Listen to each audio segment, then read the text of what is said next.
Je vous salue, chers frères et sœurs dans le Christ. Je m'appelle Alina. Je suis très heureuse d'avoir l'opportunité de partager mon expérience spirituelle avec vous aujourd'hui. Je voudrais commencer mon histoire en 88, quand j'ai émigré de Hong Kong à Toronto. C'était un vrai défi de repartir à zéro. De repartir de zéro, dans un nouveau pays. Pourtant, j'ai toujours été une personne très positive et peu de temps après mon arrivée à Toronto, j'ai trouvé un très bon emploi. Ensuite, j'ai élaboré un plan d'apprentissage. Je voulais construire une bonne carrière en travaillant dur et en étudiant.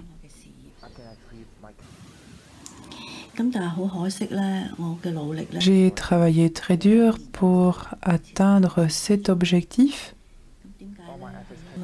mais malheureusement et de manière inattendue, après un an, tout s'est arrêté brusquement. Le 19 septembre 89, ce matin apparemment fatidique, j'ai glissé alors que je traversais une rue animée et j'ai été renversée et écrasée par un véhicule. J'ai eu de graves fractures et j'ai dû ajuster mon objectif à cela. Dans les mois qui ont suivi, ma routine habituelle, c'était les interventions chirurgicales, les traitements et la physiothérapie. Il m'a fallu 5 ans pour remarcher normalement. Lorsque j'ai pu à nouveau marcher normalement, j'ai découvert que ma personnalité avait lentement et progressivement changé. J'ai commencé à aimer lire des livres sur la spiritualité, j'ai commencé à aimer la prière. Je voulais être unie à Jésus et je désirais sa compagnie. C'est alors que j'ai eu l'occasion de lire un livre intitulé « Le message de Medjugorje », écrit par Wayne Weible. J'avais entendu parler de Medjugorje auparavant, mais je ne connaissais pas les détails des messages de Medjugorje et des apparitions de la bienheureuse Vierge Marie à cet endroit.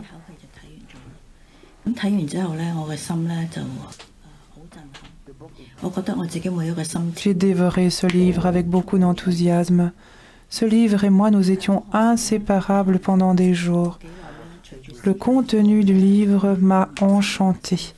J'ai senti que chaque battement de mon cœur était rempli de l'Esprit de Jésus. Mais malheureusement, mon enthousiasme s'est estompé avec le temps. 5 ans plus tard, un après-midi, j'ai ressenti un fort désir de lire quelque chose. Au moins 200 livres étaient soigneusement rangés sur les étagères de ma bibliothèque. J'y suis allée et j'étais prête à en prendre un.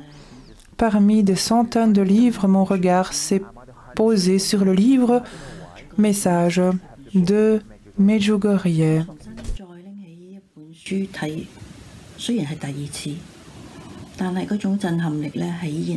recommencé à lire ce livre. J'ai ressenti le même choc. Bien que je le lisais pour la 2e fois, mon cœur était à nouveau plein d'enthousiasme. Il y avait quand même une différence. En plus des sentiments forts, une voix calme a chuchoté dans mon âme « Traduis ce livre. Traduis ce livre en chinois. Traduis ce livre pour les personnes qui ne lisent que le chinois. Eux aussi doivent connaître les apparitions de la bienheureuse Vierge Marie et le message qui dit que nous devons nous repentir en urgence. »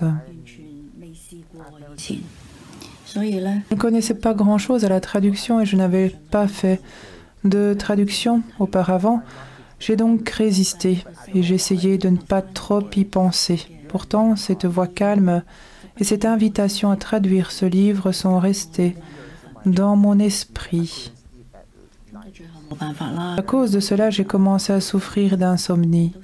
Enfin, comme je ne voyais pas d'autre solution, j'ai demandé à mon mari d'écrire à Wayne Weible et de lui demander la permission de traduire son livre en chinois.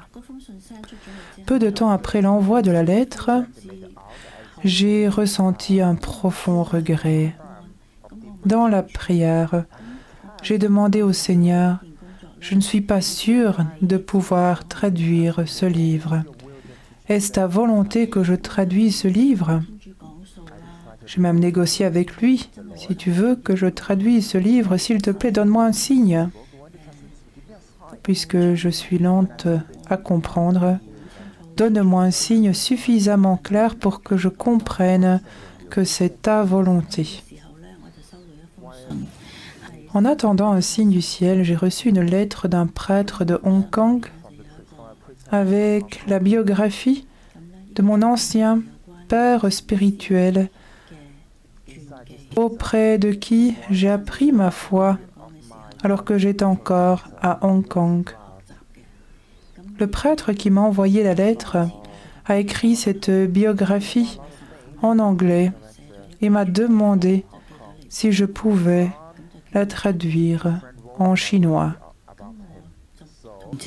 J'étais convaincue que la lettre de ce prêtre de Hong Kong était le signe clair que j'attendais. Un peu plus tard, j'ai également reçu une lettre de Wayne Weible qui m'a autorisé à traduire son livre.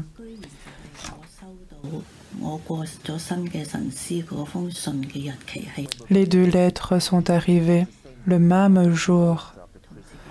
Je me suis demandé, pourrait-il y avoir un signe plus clair que celui-ci? Et j'ai donc commencé à traduire ces livres.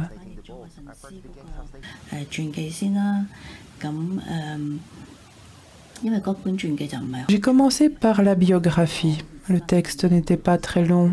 C'était donc une préparation parfaite pour moi. Dès que la biographie fut terminée, j'ai commencé à traduire le livre de Wayne Weible. J'ai vraiment essayé de bien le traduire car il s'agit de l'œuvre de la bienheureuse Vierge Marie. Malheureusement, l'accident qui m'est arrivé il y a plus de 10 ans a affaibli mon énergie. Ma santé s'est considérablement détériorée. Quand je me concentrais sur le travail, je ressentais de la douleur dans tout mon corps. Je devais interrompre souvent et me reposer au lit. J'ai lutté tous les jours, j'ai vécu la même routine tous les jours. Traduire, ressentir de la douleur, m'allonger, puis traduire, ressentir de la douleur, m'allonger. J'ai souvent prié dans la douleur et les larmes. Mon Seigneur et mon Dieu, aide-moi, je souffre beaucoup. Plusieurs fois, j'ai voulu abandonner.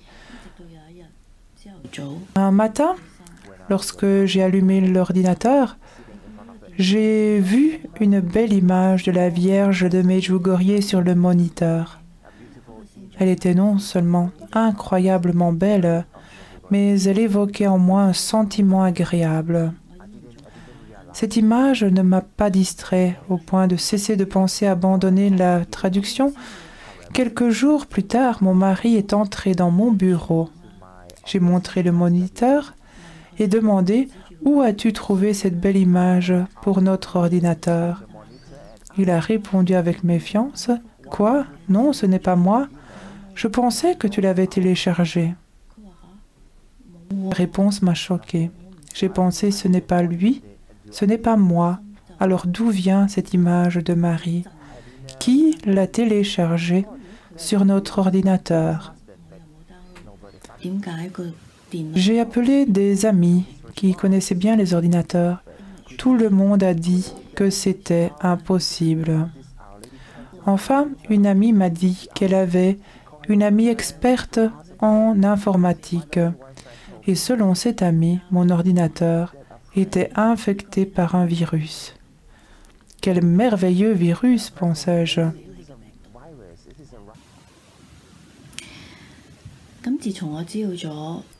J'ai enfin commencé à comprendre le sens de cette image. Notre Mère céleste veut que je termine cette traduction. La photo était un encouragement pour moi À partir de ce moment, je n'ai plus pensé abandonner.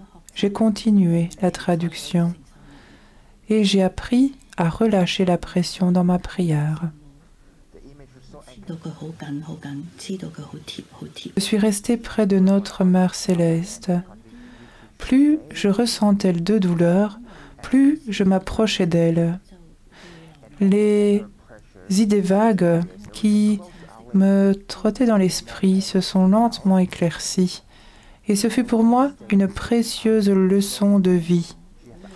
Je me suis souvenu que lorsque je suis arrivée au Canada, il y a plus de 10 ans, j'avais étudié avec diligence, travaillé tout aussi dur et pris soin de ma famille avec beaucoup d'efforts. J'étais toujours épuisée, mais je n'ai jamais pensé abandonner. Maintenant, j'avais honte d'avoir voulu abandonner quelque chose que je faisais pour Notre-Dame.